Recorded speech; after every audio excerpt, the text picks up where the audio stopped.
ಹಳಸಿಕೊಂಡ Trump Musk ದೋಸ್ತಿ, America ರಾಜಕಾರಣ ಅತಂತ್ರ. ಟ್ರಂಪ್ ಮಸ್ಕ್ ದೋಸ್ತಿ ಕೊನೆ ಆಯ್ತಾ? ಟ್ರಂಪ್ ಮಸ್ಕ್ ತಿಕ್ಕಾಟ ಶುರುವಾಗಿದ್ಯಾಕೆ?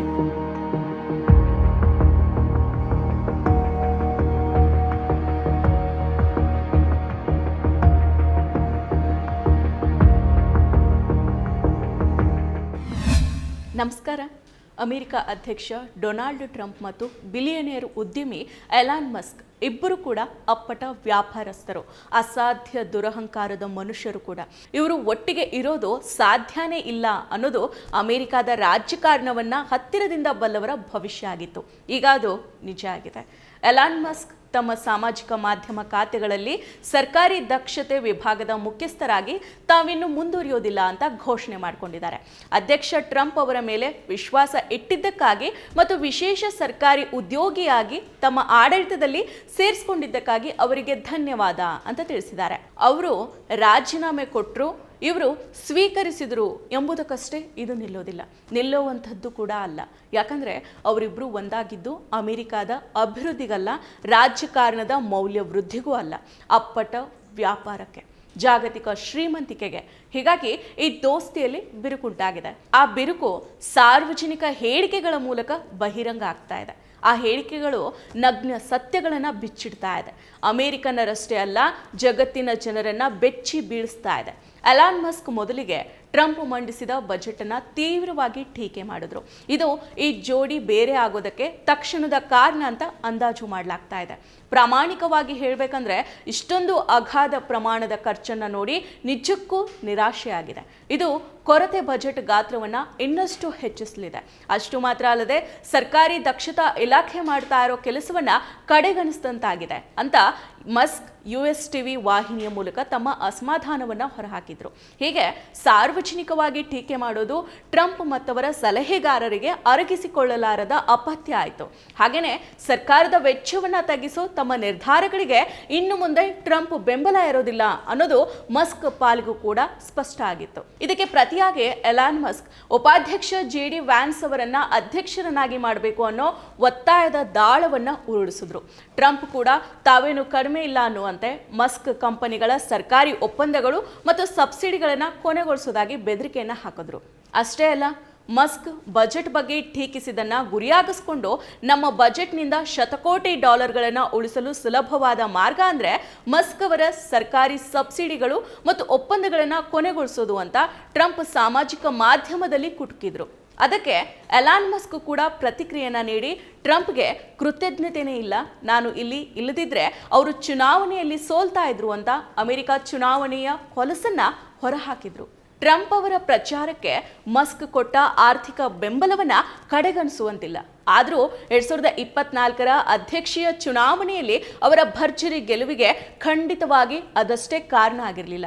ಡೆಮೊಕ್ರಾಟಿಕ್ ಪಕ್ಷದ ಪ್ರಚಾರದಲ್ಲಿನ ದೌರ್ಬಲ್ಯಗಳು, ಕಮಲಾ ಹ್ಯಾರಿಸ್ಗೆ ಸಿಗದ ಸಮಯ ಮತ್ತು ಅವಕಾಶ ಸೇರಿದಂತೆ ಅನೇಕ ಕಾರಣಗಳಿದ್ವು. ಅದು ಗೊತ್ತಿದ್ರಿಂದಲೇ ಗೆದ್ದ ಮೇಲೆ ಪರಸ್ಪರ ಅಪ್ಪಿಕೊಳ್ಳುವ ಮೂಲಕ ಇಬ್ರು ಕೂಡ ಒಂದಾಗಿದ್ರು. ಟ್ರಂಪ್ ಅಧ್ಯಕ್ಷರಾದ್ರೆ ಮಸ್ಕ್ ಅವರಿಗೆ ಸರ್ಕಾರಿ ದಕ್ಷತಾ ಇಲಾಖೆಯ ಮುಖ್ಯಸ್ಥನನ್ನ ನೇಮಕ ಮಾಡಲಾಗಿತ್ತು. ಆದರೆ ಸರ್ಕಾರದ ಭಾಗವಾದ ಎಲಾನ್ ಮಸ್ಕ್ ವಹಿಸಿದ ಜವಾಬ್ದಾರಿಯನ್ನ ಸಮರ್ಥವಾಗಿ ನಿಭಾಯಿಸಲಿಲ್ಲ. ಸರ್ಕಾರಿ ಹುದ್ದೆಗಿರೋ ಘನತೆ, ಗೌರವಗಳನ್ನ ಕಾಪಾಡಲಿಲ್ಲ. ಸಿಕ್ಕ ವೇದಿಕೆಗಳಲ್ಲಿ ಚಿಲ್ಲರೆ ವ್ಯಕ್ತಿಯಂತೆ ಬಾಯಿಗೆ ಬಂದಂತೆ ಮಾತಾಡಿದ್ರು. ಸರ್ಕಾರಕ್ಕೂ ವ್ಯಾಪಾರಕ್ಕೂ ಇರೋ ಗೆರೆಯನ್ನ ಅಳಿಸಿಹಾಕಿದ್ರು. ಇದಲ್ಲದೆ ಟ್ರಂಪ್ ಕಾರ್ಯನಿರ್ವಹಣೆಯ ರೀತಿ ಟ್ರಂಪ್ ಅವರ ಹಿರಿಯ ಸಲಹೆಗಾರರು ಮತ್ತು ಸಂಪುಟದ ಪ್ರಮುಖ ಸದಸ್ಯರಿಗೆ ನುಂಗಲಾರದ ತುತ್ತಾಗಿತ್ತು. ಅವರು ತಮ್ಮ ಅಸಮಾಧಾನವನ್ನ ವ್ಯಕ್ತಪಡಿಸ್ತಾನೆ ಇದ್ರು. ಟ್ರಂಪ್ ಬಳಿ ವಿದೇಶಾಂಗ ಕಾರ್ಯದರ್ಶಿ ಮಾರ್ಕೋ ರೂಬಿಯೋ ಕೂಡ ದೂರಿದ್ರು. ಹೊಸದಾಗಿ ಸೃಷ್ಟಿಸಲಾದ DOGE-ನಲ್ಲಿ ಎಲಾನ್ ಮಸ್ಕ್ ಮಾಡ್ತಾ ಇರೋ ರಂಪಾಟಗಳು ಅತಿಯಾಗೋದಕ್ಕೆ ಆರಂಭ ಆದವು. ಬಜೆಟ್ಗೆ ಕತ್ತರಿಯನ್ನ ಹಾಕೋದು ಹಾಗೂ ನೌಕರರನ್ನ ಕಿತ್ತು ಹಾಕೋದು ಟ್ರಂಪ್ ಸಂಪುಟದಲ್ಲಿರೋ ಹಿರಿಯ ರಾಜಕೀಯ ನಾಯಕರಿಗೆ ಸಹಿಸಿಕೊಳ್ಳೋದಕ್ಕೆ ಸಾಧ್ಯ ಆಗಲಿಲ್ಲ. ಅಂತಾರಾಷ್ಟ್ರೀಯ ಅಭಿವೃದ್ಧಿಗಾಗಿರೋ ಅಮೆರಿಕ ಸಂಸ್ಥೆಗೆ ಸಂಬಂಧಿಸಿದ ಬೆಳವಣಿಗೆಗಳು ಅಮೆರಿಕದ ವಿದೇಶಾಂಗ ನೀತಿಯ ಮೇಲೆ ಗಂಭೀರ ಪರಿಣಾಮ ಕೂಡ ಬೀರೋದಕ್ಕೆ ಆರಂಭ ಆಯಿತು. ಸರ್ಕಾರದಲ್ಲಿನ ಸುಧಾರಣೆ ಅಂದ್ರೆ ವ್ಯಾಪಾರ ಮತ್ತು ಉದ್ಯಮದಲ್ಲಿನ ಸುಧಾರಣೆಯನ್ನ ತಂದಂತೆ ಅಲ್ಲ ಅನ್ನೋದು 2017ರಿಂದ 2021ರವರೆಗೆ ಅಧಿಕಾರವನ್ನ ನಡೆಸಿದ ಅಧ್ಯಕ್ಷ ಟ್ರಂಪ್ ಅವರಿಗೆ ಗೊತ್ತಿರಬೇಕಾಗಿತ್ತು. ಅಮೆರಿಕ ಮತ್ತು ಇತರ ಬಂಡವಾಳಶಾಹಿ ರಾಷ್ಟ್ರಗಳಲ್ಲಿ ಖಾಸಗಿ ಸಂಸ್ಥೆಗಳು ಎಷ್ಟು ಸುಲಭವಾಗಿ ನೇಮಕ ಮಾಡ್ಕೊಳ್ತಾವೋ ಅಷ್ಟೇ ಬೇಗ ಕಿತ್ತು ಕೂಡ ಹಾಕ್ತವೆ. ಆದರೆ ಸರ್ಕಾರ ಅಷ್ಟು ಸುಲಭವಾಗಿ ಆ ಕೆಲಸವನ್ನ ಮಾಡೋದಿಲ್ಲ, ಮಾಡೋದಕ್ಕೂ ಕೂಡ ಆಗೋದೂ ಇಲ್ಲ. ಆದರೆ ಸರ್ಕಾರ ಅಷ್ಟು ಸುಲಭವಾಗಿ ಆ ಕೆಲಸ ಮಾಡೋದಿಲ್ಲ, ಮಾಡಲಾಗುವುದೂ ಇಲ್ಲ. ಉದ್ಯಮದ ಉದ್ದೇಶಗಳಿಗೂ ಸರ್ಕಾರದ ಉದ್ದೇಶಗಳಿಗೂ ಮೂಲಭೂತ ವ್ಯತ್ಯಾಸಗಳಿರ್ತವೆ. ಒಂದು ಉದ್ಯಮವನ್ನು ಲಾಭಕ್ಕಾಗಿ ನಡೆಸಲಾಗುತ್ತೆ, ಆದರೆ ಸರ್ಕಾರ ಹಾಗಲ್ಲ. ಅದರ ಉದ್ದೇಶ ಏನಿದ್ರು ಜನರ ಸೇವೆ ಮಾಡೋದು. ಟ್ರಂಪ್ ಒಳಗೊಬ್ಬ ಉದ್ಯಮಿ ಕೆಲಸ ಮಾಡ್ತಾ ಇದ್ರು. ಅಧ್ಯಕ್ಷ ಟ್ರಂಪ್ಗೆ ತಮ್ಮ ನೀತಿಗಳನ್ನು ಜಾರಿಗೆ ತರೋದಕ್ಕೆ ಸರ್ಕಾರಿ ವ್ಯವಸ್ಥೆಯನ್ನು ಅವಲಂಬಿಸೋದು ಅನಿವಾರ್ಯ ಆಗುತ್ತೆ. ಇಂತಹ ಸಂಗತಿಯನ್ನ ಮಸ್ಕ್ ಲೆಕ್ಕಕ್ಕೆ ತೆಗೆದುಕೊಳ್ಳಲಿಲ್ಲ. ವ್ಯವಸ್ಥೆ ಹೀಗಿರುವಾಗ ಟ್ರಂಪ್ ಅಧಿಕಾರಶಾಹಿಯನ್ನ ದೂರ ಇಟ್ಟು ಯಶಸ್ವಿ ಆಗೋದಕ್ಕೆ ಸಾಧ್ಯ ಇಲ್ಲ. ಅವರು ಅಧಿಕಾರಿಗಳನ್ನ ಜೊತೆಯಲ್ಲಿದ್ದುಕೊಂಡೇ ಎಲ್ಲವನ್ನೂ ಕೂಡ ಸಾಧಿಸ್ತಾ ಇದ್ರು. ಮಸ್ಕ್ ಮಾಡ್ತಾ ಇರೋ ರಂಪಾಟಗಳು ಸರ್ಕಾರಿ ಯಂತ್ರದಲ್ಲಿ ಅಲ್ಲೋಲ ಕಲ್ಲೋಲವನ್ನ ಉಂಟು ಮಾಡ್ತಾ ಇದೆ. ಟ್ರಂಪ್ ರಾಜಕೀಯ ವರ್ಚಸ್ಸು ಕಳೆಗುಂದಿಸ್ತಾ ಇದೆ ಅನ್ನೋದು ಅರಿವಿಗೆ ಬಂದಿತ್ತು.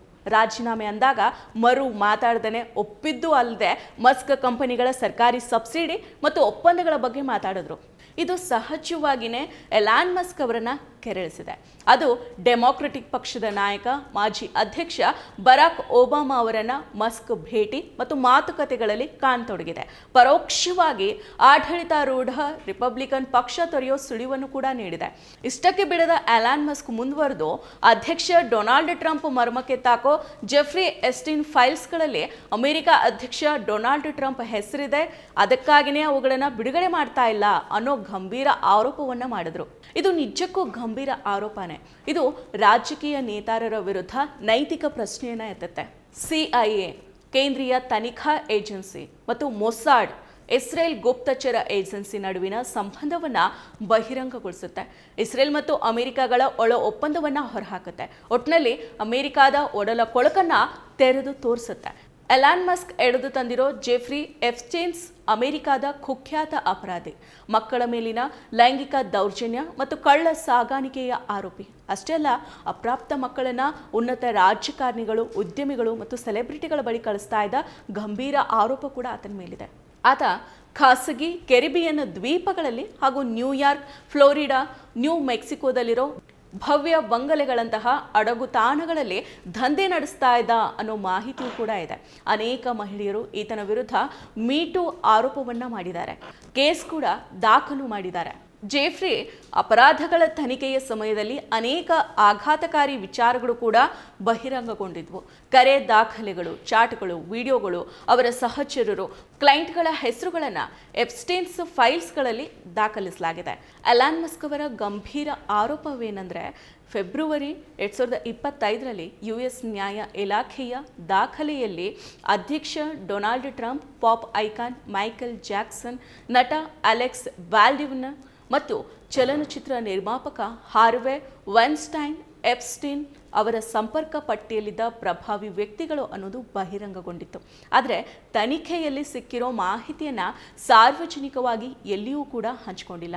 ಈ ಪಟ್ಟಿಯಲ್ಲಿ ಟ್ರಂಪ್ ಅವರ ಮಾಜಿ ಪತ್ನಿ ಇವಾನಾ ಟ್ರಂಪ್ ಮತ್ತು ಮಗಳು ಇವಾಂಕಾ ಟ್ರಂಪ್ ಅವರ ಹೆಸರುಗಳು ಕೂಡ ಸೇರಿದಾವೆ ಅನ್ನೋದು. ಇದರಿಂದ ಕೆಂಡಾಮಂಡಲ ಆಗಿರೋ ಟ್ರಂಪ್ ಎಲಾನ್ ಮಸ್ಕ್ ಅವರ ಎಕ್ಸ್ ಬಿಟ್ಟು ಬಲಪಂಥೀಯ ಮಾಧ್ಯಮಗಳತ್ತ ಹೊರಡಿ ಆ ಸೋಷಿಯಲ್ ಮೀಡಿಯಾ ಬಳಸ್ತಾ ಇದ್ದಾರೆ. ಅಷ್ಟೇ ಅಲ್ಲ, ಮೊದಲು ಮಸ್ಕ್ ಅವರ ವ್ಯವಹಾರಕ್ಕೆ ಅನುಕೂಲವಾಗಿ ಅಂತ ಎಲೆಕ್ಟ್ರಿಕ್ ವಾಹನಗಳತ್ತ ಇದ್ದ ನಿಲುವನ್ನ ಕೈಬಿಟ್ಟು ಹೊಸ ಬಿಲ್ನಲ್ಲಿ ಮಸ್ಕ್ಗೆ ಉಲ್ಟಾ ಹೊಡೆದಿದ್ದಾರೆ. ಎಲಾನ್ ಮಸ್ಕ್ ಪ್ರಸಂಗದಿಂದ ಒಂದು ಪಾಠವನ್ನಂತೂ ಕಲಿಬೇಕಾಗಿದೆ.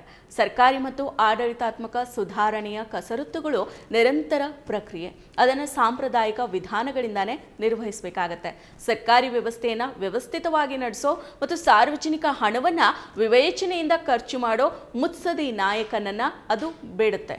ಆತನಿಗಾಗಿ ರಾಜಕೀಯ ಇಚ್ಛಾಶಕ್ತಿಯೂ ಕೂಡ ಇರಬೇಕಾಗತ್ತೆ. ವ್ಯಾಪಾರ ವ್ಯಾಪಾರನೇ, ಸರ್ಕಾರ ಸರ್ಕಾರನೇ. ಡೊನಾಲ್ಡ್ ಟ್ರಂಪ್ ಅನ್ನೋ ವ್ಯಕ್ತಿ ವಿಲಾಸಿ ವ್ಯಾಪಾರಿ, ರಿಯಲ್ ಎಸ್ಟೇಟ್ ಉದ್ಯಮಿ, ರಾಜಕಾರಣಿ ಅಲ್ಲ. ರಾಜಕೀಯದ ಗಂಧ ಗಾಳಿನೂ ಗೊತ್ತಿಲ್ಲ.